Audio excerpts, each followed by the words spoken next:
HCTV news এর পক্ষ থেকে সবাইকে শুভেচ্ছা। হাড় কাঁপানো শীতে বিপর্যস্ত কুড়িগ্রামের জনজীবন। কনকনে ঠান্ডায় কাহিল হয়ে পড়েছে কুড়িগ্রামের সাধারণ মানুষ। গত ২৪ ঘণ্টায় তাপমাত্রা সামান্য বৃদ্ধি পেলেও কমেনি শীতের তীব্রতা। কুয়াশার সঙ্গে হিমেল বাতাসে দুর্ভোগ বেড়েছে এ অঞ্চলের খেটে খাওয়া মানুষের। গত ২ দিন ধরে দুপুর ১২টা পর্যন্ত দেখা মিলছে না সূর্যের। শীতের এমন তীব্রতায় অতিষ্ঠ হয়ে পড়েছে এলাকাবাসী। আমাদের কুড়িগ্রাম প্রতিনিধি মোহাম্মদ ইউসুফ খানের পাঠানো তথ্যচিত্রে দেখুন ডেস্ক রিপোর্ট।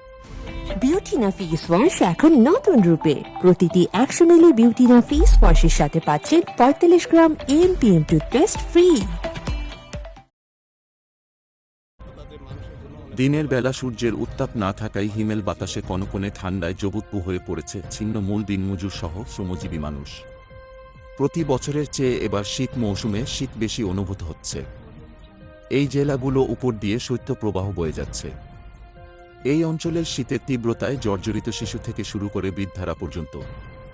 তীব্র শীতে দুর্ভোগ বেড়েছে খেটে খাওয়া মানুষের। শীতের কারণে ঠিকমতো কাজ না মিলায় পরিবারের খাবারের যোগান দিতে হিমশিম খাচ্ছেন অনেকেই। রবিবার ৫ জানুয়ারি সন্ধ্যের পর থেকে সোমবার বেলা ১১টা পর্যন্ত দেখা মেলেনি সূর্যের। ৯টি উপজেলার সর্বনিম্ন তাপমাত্রা ১১.৩ ডিগ্রি সেলসিয়াস রেকর্ড করেছে রাজারহাট আবহাওয়া পর্যবেক্ষণ কেন্দ্র। রবিবার তাপমাত্রা ছিল ১১ ডিগ্রি সেলসিয়াস। কনকনে ঠান্ডায় চরম কষ্ট ও দুর্ভোগে পড়েছে এ এলাকার হতদরিদ্র, ছিন্নমূল ও স্বল্প আয়ের শ্রমজীবী মানুষেরা।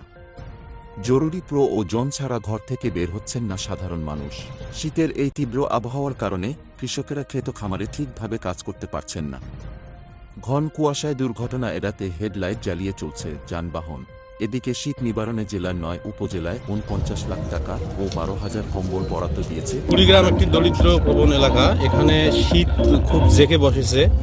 দরিদ্র মানুষের জন্য শীতের পোশাক খুব কম।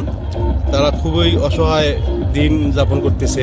ঠান্ডায় মানুষের জীবন অত্যন্ত দুর্বিষহ হয়ে পড়েছে এবং এখানকার লোক তো অতি দরিদ্র। তাদের কোনো গরম কাপড় চোপড় কিংবা শীত নিবারণের জন্য এক কথায় কোনো প্রকার বস্ত্র নেই।